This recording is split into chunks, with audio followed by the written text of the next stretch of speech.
Chers frères et sœurs bien-aimés dans le Seigneur partout, et bon sabbat et bonne adoration dans le Seigneur. Alors ce matin, c'est un privilège encore pour moi d'être avec vous pour proclamer donc le message du deuxième ange. Donc la semaine passée, nous avions considéré le message du premier ange. Le message du premier ange. Et ce matin, nous allons considérer donc le message du deuxième ange d'Apocalypse chapitre 14, le verset 8.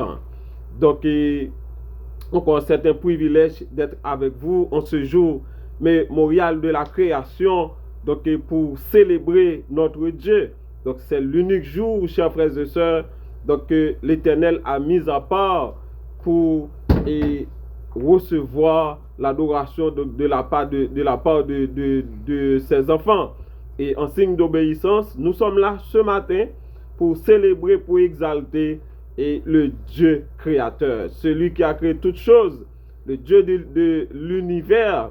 Donc c'est pour cela, ce matin encore, je vous invite et je vous souhaite bonne adoration donc, dans le Seigneur. Et comme le psalmiste David dans le psaume 119, les versets 33 et 34, il dit: Seigneur, enseigne-moi.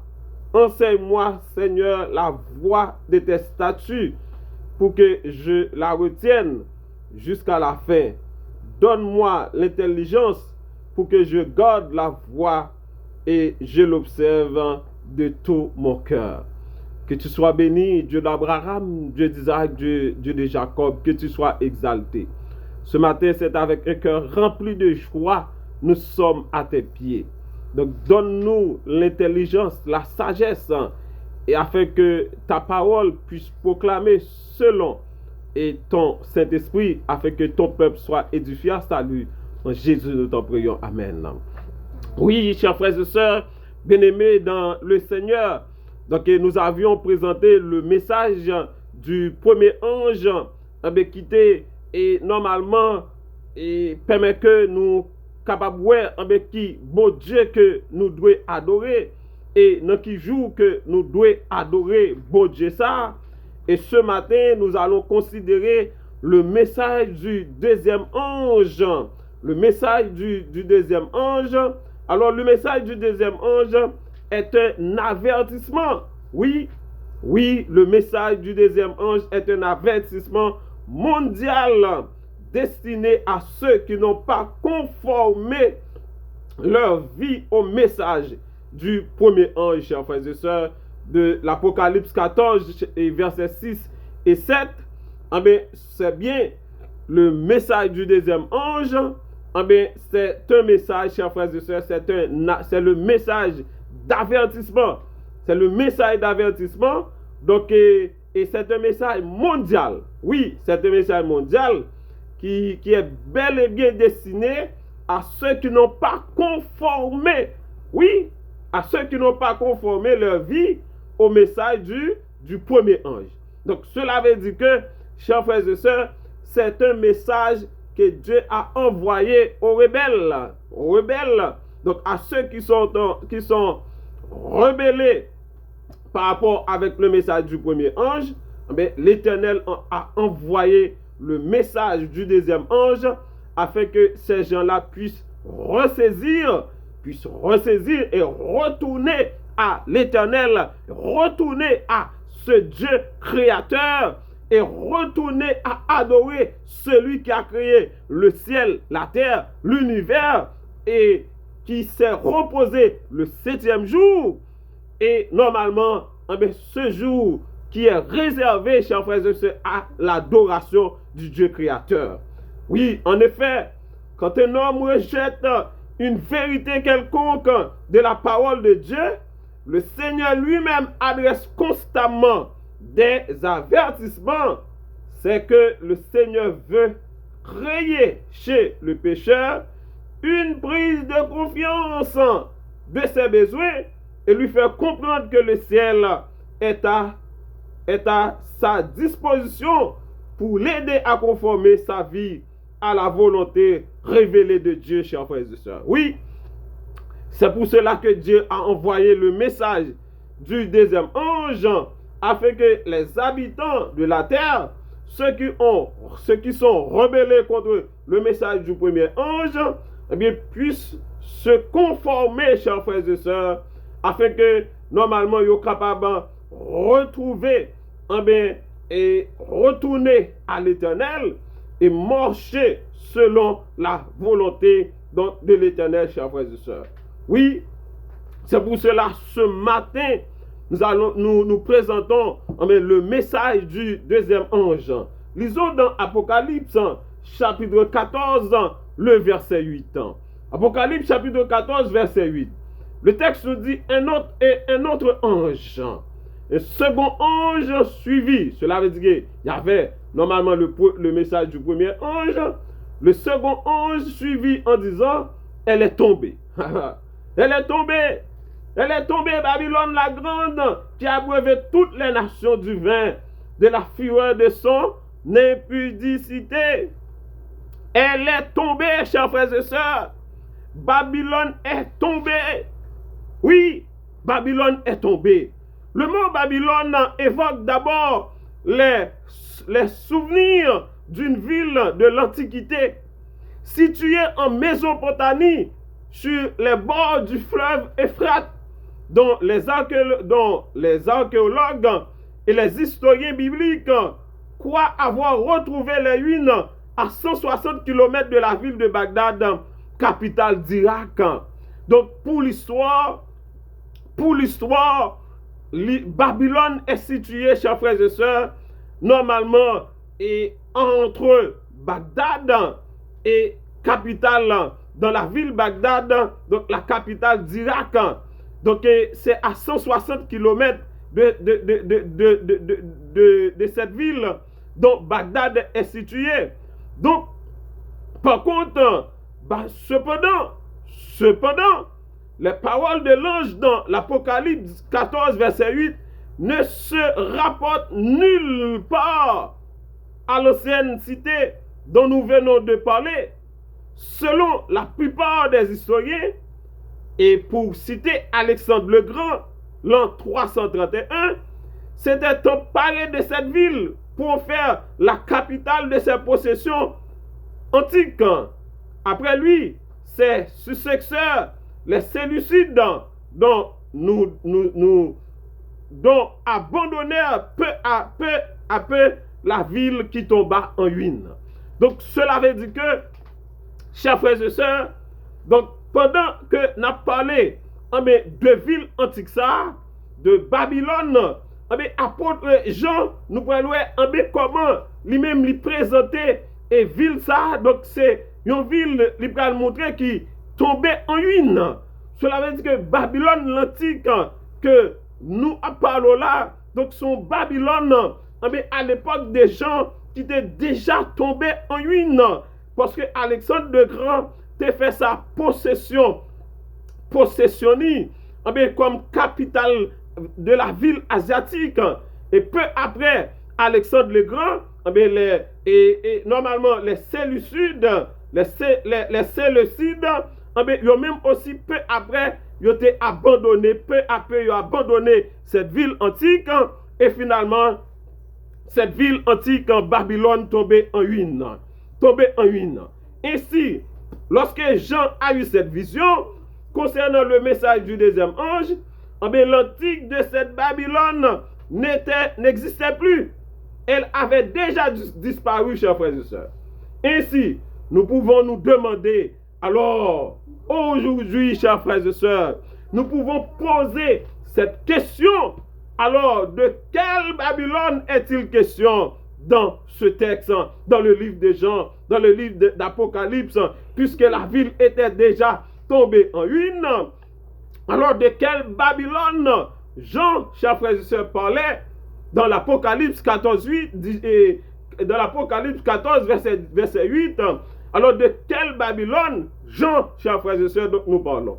Alors que la Bible, selon la parole de l'Éternel, selon toute évidence, le mot Babylone est ici employé dans un sens symbolique. Oui, le mot Babylone, en toute évidence, chers frères et sœurs, est ici employé dans un sens symbolique. Ce mot Babylone vient de Babel, en acadien, Babylou, porte, qui signifie porte des faux dieux. Oui, qui signifie porte des faux dieux, Babylou, qui signifie porte des faux dieux. Donc nous trouvons ce nom mentionné pour la première fois dans Genèse chapitre 11, les versets 6 à 9. Lisons ce passage dans Genèse, et chers frères et sœurs, dans Genèse chapitre 6, oui, Bibou, parce que c'est important, lorsque ou après étudier la Bible, pour que nous soyons capables de comprendre la vérité présente, il fallait que ou utiliser Zamour, ou utiliser la parole, chers frères et sœurs. Genèse 11, Genèse chapitre 11, les versets 6 à 9. Nous lisons ce qui suit bien rapide. Et l'Éternel dit, voici, ils forment un seul peuple et ont tous une même langue. Et c'est là ce qu'ils ont entrepris. Maintenant, rien ne les empêcherait de faire tout ce qu'ils auraient projeté. Alors descendons et la confondons leur langage, afin qu'ils n'entendent plus la langue les uns des autres. Et l'Éternel les dispersa loin de là, sur la face de toute la terre. Et ils cessèrent de bâtir cette ville. C'est pourquoi on l'appellera du nom de Babel, car c'est là que l'Éternel confondit le langage de toute la terre, et c'est là que l'Éternel les dispersa sur la face de toute la terre. Donc ce nom est évoqué, le nom Babel est évoqué, chers frères et sœurs, dans ce chapitre, Genèse chapitre 11, qui montrait comment Babylone c'est la confusion. Depuis où non Babylone ou non confusion, c'est pour cela l'Éternel invite ce peuple à sortir de Babylone. Sortez de Babylone, chers frères et sœurs, parce que c'est un peuple qui remplit de confusion. Oui, Babylone est l'ensemble de l'infidélité au vrai Dieu. C'est pourquoi l'Éternel a confondu Babylone à cette époque, parce que normalement cette ville est l'emblème de l'infidélité au vrai Dieu, de la rébellion et du mépris de la volonté de Dieu, chers frères et sœurs. Oh, la tour de Babel, un monument célébrant l'apostasie, une citadelle qui représentait la révolte contre ce Dieu créateur. C'est pour cela, ce matin, selon la parole du Dieu Tout-Puissant, je vous invite, chers frères et sœurs, à sortir donc de Babylone. Sortez de Babylone. Oui, les verbes suivants, disparaître, confondre et embrouiller, sont en hébreu de Babel. D'où Babylone est le symbole de la confusion d'un monde éloigné des bénédictions de Dieu. C'est pour cela ou pas capable de rester, chers frères et sœurs, à Babylone. Ou pas capable de rester à Babylone. Oui, l'Ancien Testament oppose fréquemment Jérusalem, la cité de Dieu, à Babylone, chers frères et sœurs.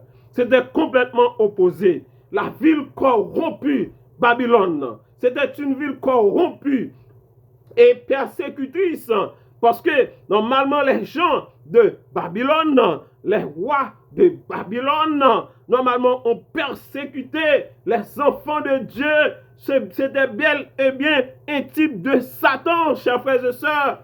Babylone, dont le roi, dont ces rois, chers frères et sœurs, normalement c'était des types de Satan qui persécutent et les enfants donc de l'Éternel. C'est pour cela, et l'Éternel vous invite ce matin et chers frères et sœurs, à sortir de Babylone. Lorsque nous lisons dans Ésaïe 48, le verset 20, cherchons ce texte, Ésaïe 48, le verset 20, Ésaïe 48, le verset 20 nous dit, chers frères et sœurs, nous lisons ce qui suit, bien rapide, Ésaïe 48, verset 20, sortez de Babylone, fuyez du milieu des Chaldéens, avec une voix d'allégresse, annoncez-le, publiez-le, faites-le savoir jusqu'à l'extrémité de la terre. Dites, l'Éternel a racheté son serviteur Jacob. Cela veut dire que sortez, chers frères et sœurs. L'Éternel vous invite ce matin à sortir donc de Babylone. Et dans Jérémie 51, verset 9 à 11. Dans Jérémie 51, verset 9 à 11, nous lisons ce qui suit bien rapide, le verset 9 à 11. Nous avons voulu guérir Babylone. C'est la parole de l'Éternel. Nous avons voulu guérir Babylone, mais elle n'a pas guéri. Elle n'a pas guéri. Donc l'Éternel vous invite à abandonner là et allons chacun dans son pays, car son châtiment atteint jusqu'au ciel et s'élève jusqu'aux nues, chers frères et sœurs. À savoir, les péchés de Babylone. Les péchés de Babylone montent jusqu'aux nues, chers frères et sœurs. Donc Babylone est cette ville rebelle, normalement, cette ville prostituée, chers frères et sœurs. L'Éternel invite le peuple pour sortir de Babylone. Oui, Babylone dans le message du deuxième ange est un système religieux. Oui, Babylone, chers frères et sœurs, dans le message du deuxième ange est un système religieux éloigné des désidérata divins, se livrant à toutes sortes de traditions avec des mélanges et des confusions de doctrines. Quoique de grande apparence et riche en biens matériels, mais ce système religieux est d'une obéissance facile et légère. Il n'accorde pas toute leur importance, chers frères et sœurs, et sous prétexte que vous êtes riches, sous prétexte que vous êtes grands, sous prétexte que vous êtes ceci, sous prétexte que vous êtes cela, mais c'est la confusion totale. C'est une doctrine qui remplit avec confusion. C'est un mélange de vérité et de mensonges. Donc, ça fait que vous n'avez pas qu'à comprendre la homme, vous n'avez pas qu'à comprendre bête là, lorsque la parlé. Bête là, elle paraît de façon, parfois, il montre, il présente comme un petit agneau, parce qu'il est intelligent. Et puis il vient, il bon morceau mensonge, un morceau vérité. C'est la go dans la confusion totale. C'est ça Babylone.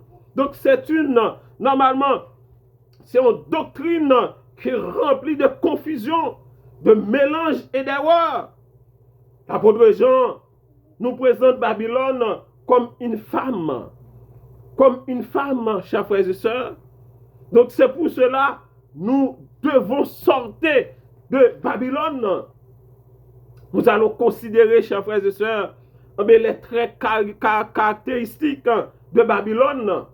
Oui, nous devons considérer ces traits caractéristiques, à savoir que pour nous capables bien comprendre, Babylone, donc que nous avons parlé là, la Babylone présente, chers frères et sœurs, non pas la Babylone antique, mais la Babylone présente qui représentée par et normalement la Rome et normalement qui dominait le monde. Nous voyons que tous les chefs d'État ont compromis avec Babylone contre les enfants de Dieu. Ils ont fait alliance, normalement, contre l'Éternel. Ils mettaient ensemble. Cela veut dire que nous devons nous réveiller, chers frères et sœurs. Nous devons nous reformer. Il faut qu'il y ait un réveil et une réforme au sein du peuple de l'Éternel, afin que nous ne pas entrer en aucun cas en relation avec Babylone. Oui, Apocalypse 17, verset 1 à 5, nous allons considérer les traits caractéristiques de Babylone.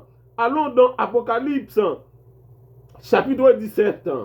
Apocalypse, chapitre 17, les versets 1 à 5.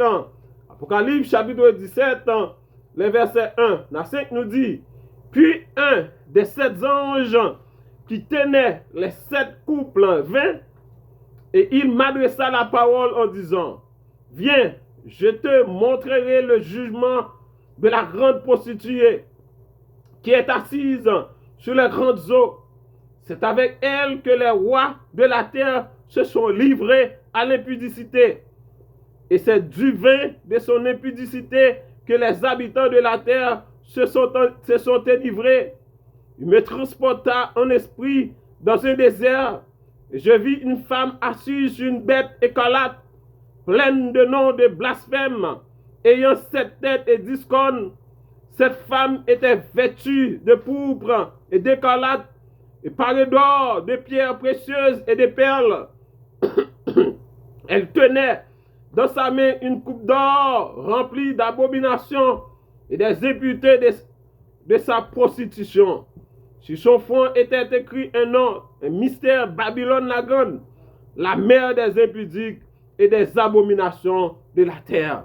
Voilà, chers frères et sœurs, les caractéristiques de Babylone. Oui, cette Babylone était assise sur les grandes eaux. La femme que Jean a vue dans l'Apocalypse chapitre 14 était assise sur les grandes eaux. Cela signifie sur des peuples, sur les nations de la terre, sur les habitants de la terre. Donc cela veut dire que, chers frères et sœurs, Babylone, c'est une église populaire. C'est une église populaire. C'est une église universelle qui normalement entraîne en rébellion, chers frères et sœurs, contre la volonté de l'Éternel. Parce que nous savons, l'Éternel a son peuple, l'Éternel a son église. L'église de l'Éternel est unie aussi, chers frères et sœurs. L'église de l'Éternel, c'est une église aussi universelle qui en aucun cas pas entrer en compromis avec Babylone. Vous voyez ces deux églises. Une église, normalement, chers frères et sœurs, mais qui dominait par la Rome, qui représentait normalement par les Vaticans. Cette église, normalement, nous, qui aussi sont églises universelles aussi, sont l'église qui dominait le monde. De même que Dieu a son église. Normalement, chers frères et sœurs, en aucun cas, l'église de l'Éternel ne peut pas entrer en compromis avec l'autre église. Normalement, l'autre femme, ces deux femmes, ils ne peuvent pas entrer en compromis avec l'autre femme, non. Oui, l'autre femme, non. Nous, les situer aussi sur une bête écarlate. Sur une bête écarlate. La bête sur laquelle Babylone est assise doit être la bête représentée, chers frères et sœurs, dans Daniel chapitre 7, verset 8, sous le symbole d'une petite corne, 11e corne de Babylone, pouvoir, 11e corne, puissance. Cela veut dire que cette petite corne, normalement qui dominait le monde, c'est lui-même qui a fait actualité. C'est lui-même qui voulait, qui contrôle le monde pour le moment.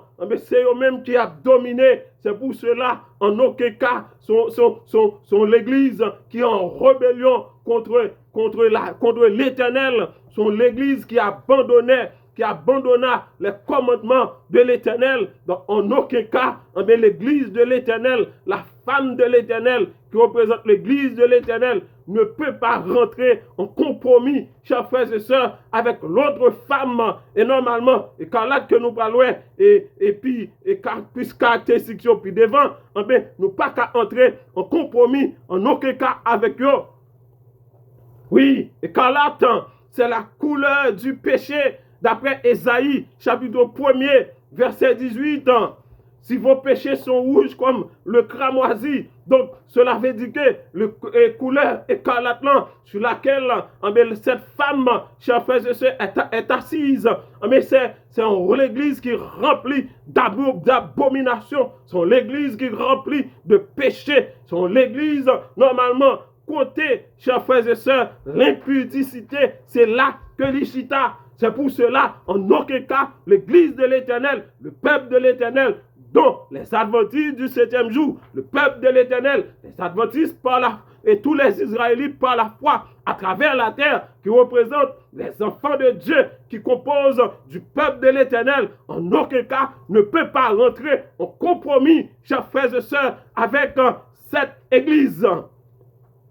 Oui, le grand danger est que les hommes, les enfants de ce siècle, comme jadis Israël, du temps d'Ésaïe, chers frères et sœurs, refusent de connaître ou d'entendre et de se conformer à la volonté de Dieu.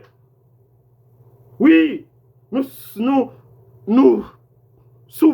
nous voulons rester en rébellion, chers frères et sœurs, par rapport avec la parole de l'Éternel. C'est pour cela, ce matin, je vous invite, chers frères et sœurs, pour sortir de Babylone, retirer quoi en rébellion qu'il y a, ressortez déjà, entrer dans le compromis à Babylone. C'est pour craser tout compromis. Retournez à l'Éternel. Retournez à l'Éternel, chers frères et sœurs. Oui, les péchés de Babylone, d'après Apocalypse, chapitre 17, verset 4 à 5, il dit, lorsqu'on lit, et chers frères et sœurs, ces deux textes, nous révélons plusieurs péchés de Babylone. À travers ces deux textes, chers frères et sœurs, vous voyez, et cette femme était couverte de pourpre, parée d'or, de pierres précieuses et de perles. Donc c'est bien les symboles du péché de Babylone.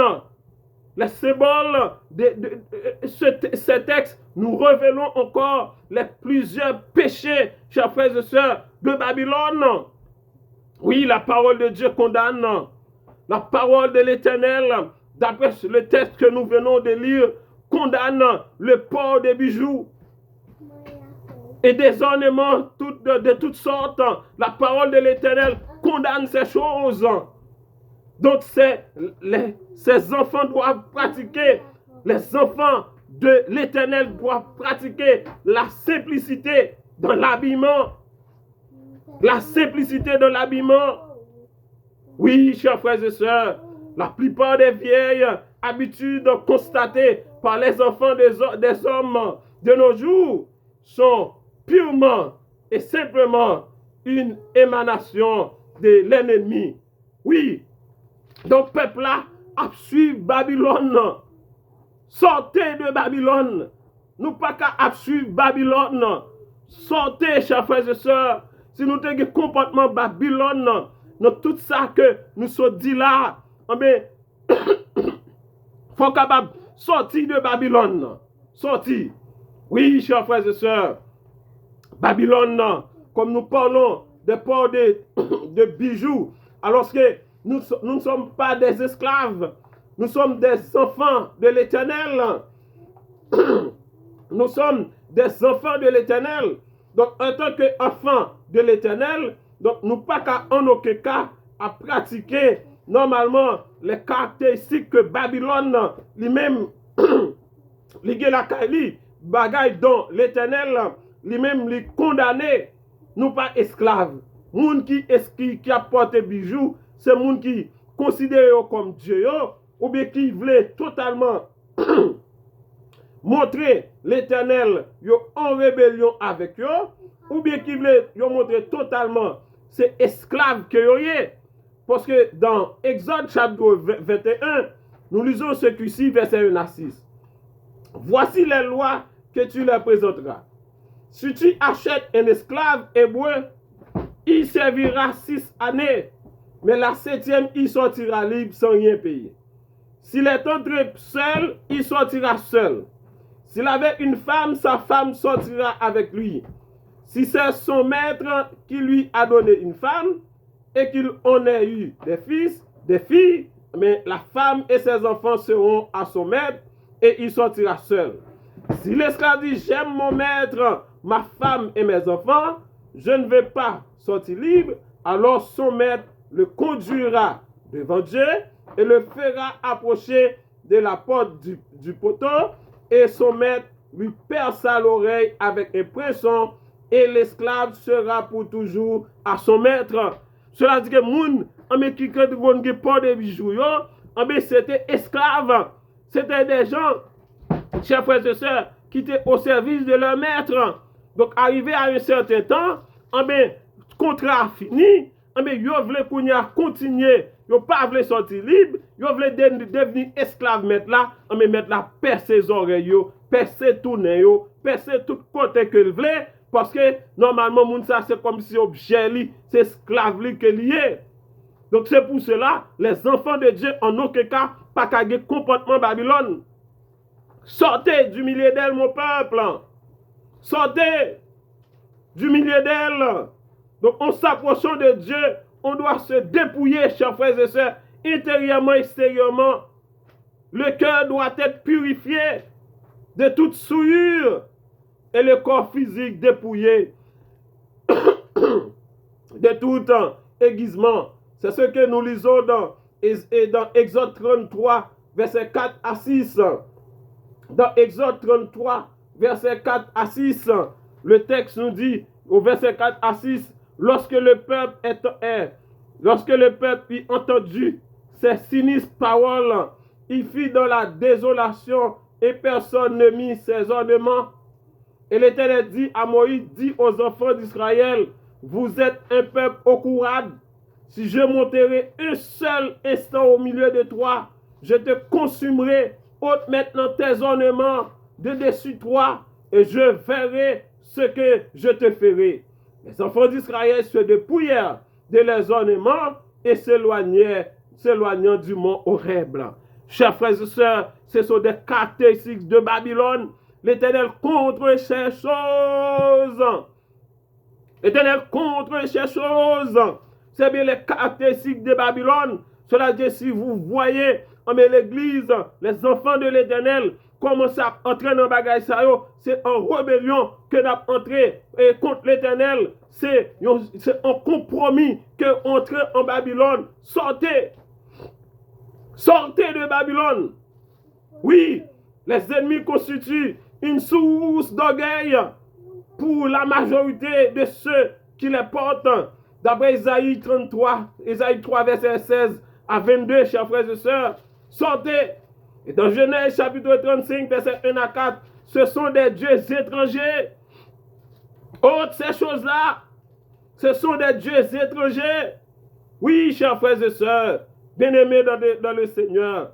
Dans 1 Timothée 2, verset 9 et 10, dit clairement, l'Éternel défend les ports, de les porter, chers frères et sœurs. L'Éternel défend de les porter. Sortez du Babylone. Ôte ces choses au milieu de vous, chers frères et sœurs, parce qu'elles faisaient partie de la mise des prostituées et des gens de mauvaise vie. D'après Ézéchiel 16, verset 1 à 3, nous lisons ce texte. Ézéchiel chapitre 3, verset 1 à 6. Ézéchiel, chers frères et sœurs. Ézéchiel chapitre 16, verset 1 à 5. Nous lisons bien rapide ce qui suit dans Ézéchiel chapitre 16, verset 1 à 5. Verset 1 à 5, Ézéchiel 16, 1 à 5. La parole de l'Éternel me fit adresser en ces mots. Fils de l'homme, fais connaître à Jérusalem ses abominations, souligné. Fils de l'homme, fais connaître à Jérusalem ses abominations. Tu diras ainsi par le Seigneur l'Éternel à Jérusalem. Par ton origine et ta naissance, tu es du pays de Canaan. Ton père était un Amoréen et ta mère une Étienne. À ta naissance, au jour où tu naquis, ton nombril n'a pas été coupé. Tu n'as pas été levé dans l'eau pour être purifié. Tu n'as pas été frotté avec du sel. Tu n'as pas été enveloppé dans des linges. Nul n'a porté sur toi un regard de pitié pour te faire un seul de ces choses par compassion pour toi. Mais tu as été jeté dans les champs le jour de ta naissance parce qu'on avait horreur de toi. C'est ça, chers frères et sœurs. C'est pour cela, la parole de l'Éternel dans Apocalypse chapitre 17 vous invite ce matin à sortir. Sortez, chers frères et sœurs. Apocalypse chapitre 7, verset 8 vous invite ce matin à sortir. Sortez de Babylone. Apocalypse 17, oui, parce que Babylone est comme un vautour, chers frères et sœurs. Babylone est comme un vautour. Elle commet toutes sortes d'impunité. Elle commet toutes sortes d'impudicité et se mêle de toutes les impuretés de ce monde. Elle ne respecte pas en aucun cas son corps, qui est le temple du Saint-Esprit, d'après 1 Corinthiens 6:12. Votre corps est le temple du Saint-Esprit. Donc, chers frères et sœurs, l'Éternel habite en vous par l'intermédiaire de son Saint-Esprit. C'est-à-dire que votre corps est le temple du Saint-Esprit. Ôtez de votre corps. Faites sortir, chers frères et sœurs, tout ça qui représentait comme impureté, comme duplicité devant l'Éternel. Ôtez ces choses. Sortez du milieu d'elle, mon peuple. Sortez du milieu d'elle, mon peuple. C'est pour cela, ce matin, je vous invite, chers frères et sœurs, en adorant le Dieu créateur, en adorant ce Dieu puissant, en adorant ce Dieu grand, en adorant ce Dieu merveilleux, en adorant ce Dieu tout-puissant, chers frères et sœurs. Je vous invite ce matin à vous débarrasser de toutes ces choses. Je vous invite à sortir, chers frères et sœurs. Sortez de Babylone. Retournez à l'Éternel. Reformez vos voies et vos œuvres. Reformez vos voies et vos œuvres. Retournez à l'Éternel. Retournez. C'est le message de ce matin. Retournez à l'Éternel. Reformez vos voies et vos œuvres. Oui, chers frères et sœurs, c'est pour cela, en aucun cas, alléluia. En aucun cas, chers frères et sœurs, le peuple de l'Éternel, le peuple du Dieu Tout-Puissant d'Israël, par la foi à travers la terre, en aucun cas ne peut, chers frères et sœurs, entrer en compromis avec Babylone, ne peut entrer en compromis avec la Rome, en aucun cas, chers frères et sœurs. Et le peuple de l'Éternel d'Israël, par la foi, ne peut pas rentrer en relation, ne peut pas rentrer en compromis, en aucun cas avec Babylone. C'est pour cela que je vous invite, chers frères et sœurs, tout trait de caractéristique, nous que nous avons pratiqué dans la vie, nous, ou bien l'Israël, par la foi pratiqué, ou bien l'Église de l'Éternel, ou bien les adventistes du 7e jour, à pratiquer. Je vous invite ce matin, chers frères et sœurs, à de vous barrasser de ces choses, parce que le temps d'approbation, oui, le temps d'approbation, mais il est fini. Temps d'approbation est fini. L'ange de l'Éternel a fait presque fin marqué. Chers frères et sœurs, dissous le front des serviteurs de l'Éternel. Oh, alors que, par contre, qui joue ange à passer, par côté, par contre, qui joue jugement, il a privé sous nos alors que le jugement presque fin fait, temps d'approbation, ça c'est fini. Chers frères et sœurs, bien-aimés dans le Seigneur, notre Seigneur Jésus revient bientôt. Notre Seigneur Jésus revient bientôt. bientôt. Le vœu de l'Éternel, c'est pour sauver, c'est pas pour perdre. C'est pour cela, je vous invite ce matin à sortir de Babylone. Sortez. Oui, chers frères et sœurs, c'est pour cela, alors que nous célébrons l'Éternel, notre Dieu ce matin, nous devons débarrasser nous complètement toute relation, tout compromis que nous devons entrer et que nous devons entrer déjà en relation avec Babylone. Le moment est venu pour que nous soyons capables d'abandonner pratique ça. Parce que, il dit dans 2 Corinthiens, même si vous oubliez tout texte que nous lisons là, pas oublier le texte ça. 2 Corinthiens chapitre 6. 2 Corinthiens chapitre 6. Chers frères et sœurs. 2 Corinthiens chapitre 6. 2 Corinthiens chapitre 6. Et nous allons lire pour ceux qui suivent dans le verset 14 à 18. 2 Corinthiens 6. Verset 14 à 18. Le texte nous dit 2 Corinthiens 6. 2 Corinthiens chapitre 6. Verset 14 à 18. On nous lit bien rapide ce qui suit. Ne vous mettez pas avec les infidèles sous un joug étranger. Car quel rapport y a-t-il entre la justice et l'iniquité? Ou qu'y a-t-il de commun entre la lumière et les ténèbres? Quel accord y a-t-il entre Christ et Bélial?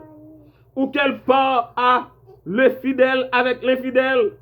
Quel rapport y a-t-il entre le temple de Dieu et les idoles? Car nous sommes le peuple du Dieu vivant. Comme Dieu l'a dit, j'habiterai, je marcherai au milieu d'eux. Je serai leur Dieu et ils seront mon peuple. C'est pourquoi, chers frères et sœurs, c'est pourquoi mes enfants, sortez du milieu d'eux, sortez de Babylone et séparez-vous de Babylone, dit le Seigneur. Ne touchez pas à ce qui est impur et je vous accueillerai.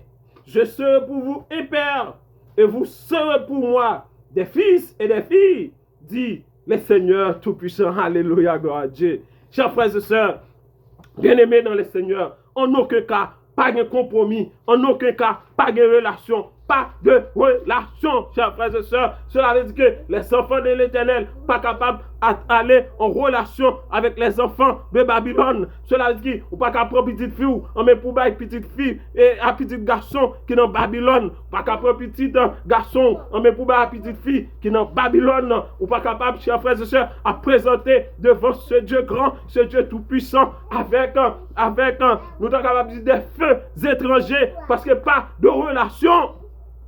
Pas de relation. Oui, Israël, comme tu connais, Israël de Dieu, nous perdu caractéristique, nous te gagnons, retournons aux anciens sentiers, chers frères et sœurs, retournons aux anciens sentiers, retournons, parce que le temps d'approbation il finit, retournons aux anciens sentiers, reformez vos voies et vos œuvres, nous pas qu'à présenter devant ce Dieu grand, ce Dieu merveilleux avec de feux étrangers. Moi, quand il y a un bagage qui l'a gagné, longtemps pas de gain dans l'église, pas de gain dans l'œuvre, pas de gain parmi le peuple de Dieu. Pour longtemps, le peuple de Dieu, les jeunes femmes, les jeunes garçons, te prennent plaisir pour composer des chants, pour chanter à la gloire de son Dieu. Mais quand il y a moi, un bagage qui l'a gagné. Chaque jour, dans l'église, ou dans les gens qui chantent un chant spécial, ils viennent avec un chant, l'on regarde, les gens qui écrit chant ça, les gens qui chantent chant ça, les gens qui composent chant ça, c'est les gens qui n'ont aucune relation avec l'Éternel, qui ne sont pas conformés, chers frères et sœurs, selon la parole de l'Éternel. En aucun cas, ou pas qu'à prendre chance ça pour dire en sabbat, chers frères et sœurs, pendant célébrer l'Éternel, pour dire pas chanter chance ça devant l'Éternel. À qui Dieu chance ça a te composé? À qui Dieu, moun qui a composé le chant, il compose le chant à l'honneur de son Dieu. En aucun cas, ou pas qu'à prendre pour présenter devant l'Éternel. Nous paraissons trop de nos jours, retourner aux anciens sentiers. Prends Bible, il y a des psaumes, à travers des psaumes, nous sommes capables de chanter des cantiques à la gloire de notre Dieu. Oui, retournons aux anciens sentiers. Le jugement, chers frères et sœurs, est sur le point de terminer.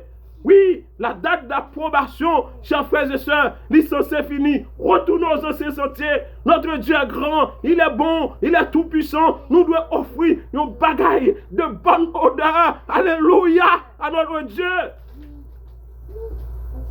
Chance à qui est-ce adressé? Nous t'attendez et Céline Dion qui t'a parlé. Non, interview qu'elle a fait avec Radio-Canada. Alors qu'il y a des chants où entendez que Mounio a dit, des chants où entendez des artistes a dit, chants ça yo composé à l'honneur de son Dieu. Alors, moun sa yo qui dit, ils n'ont pas respecté les commandements de l'Éternel. Ils ont rejeté le sabbat de l'Éternel. Ils sont en rébellion au commandement de l'Éternel. Ils sont en rébellion à l'Éternel lui-même. Alors, vous osez présenter ces chants. À qui est-ce qu'il a adressé? À qui Dieu qui a adressé? Chers frères et sœurs, reformons nos voies et nos œuvres. Retournons aux anciens sentiers. Notre Dieu est grand. En aucun cas, on ne va pas entrer en compromis. C'est comme si, là, nous... Et de compromis, nous faisons poser des questions. Pour qui ça? C'est comme si l'Éternel n'a pas qu'à protéger nous. C'est dit, nous dit l'Éternel est puissant. Si on entre en compromis avec la Rome, sous qui base, sous qui prétexte, et parce qu'on a oublié l'Éternel, ce Dieu grand qui a traversé la mer Rouge avec son peuple à pied sec. Est-ce qu'on oublie ce Dieu grand, chers frères et sœurs, mais après 7 tours de Jéricho, ville la tombée plate. Alléluia, ce Dieu puissant, il est le même, il ne change pas. Il est le même. Il ne change pas. Puissance, il va changer. Vous ne pouvez pas pour entrer dans le compromis. Vous ne pouvez pas pour entrer dans le compromis. Sous prétexte aucune base, sous prétexte la religion, la liberté de la religion, c'est quoi ça, cette affaire? C'est les hommes qui ont protégé ou? C'est entrer en contact, en compromis qui ont protégé ou? C'est Dieu dit l'Éternel était puissant, mais ce matin, je vous révèle par la puissance de Dieu, et selon la parole de Dieu, il est le même, il ne change pas, chers frères et sœurs. Et malheur à vous-même. Tu ne peux pas retourner. Tu ne peux pas reformer voix. Pour retourner à ce Dieu grand. Pour retourner à ce Dieu puissant. Pour montrer l'Éternel. Seigneur, ce matin vous dit, si je compter sur mon nom. Si je quoi, centré dans le compromis qui était qu'à protéger. Ce matin, Seigneur, je prends une décision pour me retourner à vous-même. Je prends une décision pour me retourner à moi-même. Je prends une décision pour me changer la vie. Je prends une décision pour mener le peuple là, qu'on confirme. Mais même Jean avec Moïse, Jean que Moïse te conduit le peuple là, Jean que Josué te conduit. Je prends une décision ce matin pour m'obéir avec vous, pour mener le peuple là vous-même, Jean que vous voulez. Et malheur avec vous-même ce matin, après finir des messages là. C'est dirigeant, pas prendre une telle décision. Allez à vous-même, chers frères et sœurs, parce que tant d'approbation fini. L'approbation finie. Bientôt, jugement mon Dieu va tomber sur vous. Et bientôt, vous allez aller aux montagnes, aux rochers, cachez-moi devant la faille de celui qui vient. Mais hélas, c'est fini, chers frères et sœurs. Jésus revient bientôt. Reformez vos voies et vos œuvres. Retournez aux anciens sentiers. Retournez à l'Éternel. Si ce monde présenté devant l'Éternel des feux étrangers, Sisman, retournez à l'Éternel, chers frères et sœurs. Retournez à l'Éternel. Ce Dieu grand, brali bien ouvrir la tonne nous. Son bon papa, son père tendre, son père rempli de compassion pour ses enfants. La tonne nous, il est prêt pour le pardonner. Il est prêt pour le faire route avec nous. Il est prêt pour l'avancer ensemble avec nous. Retournez avec lui-même. Et comme ça, bientôt, chers frères et sœurs, nous serons, bientôt, chers frères et sœurs, nous serons ensemble, dans le ciel, pendant les 1000 ans, sur la nouvelle terre, pour vivre avec Christ, pour le temps et l'éternité. Que le Seigneur vous bénisse. Amen.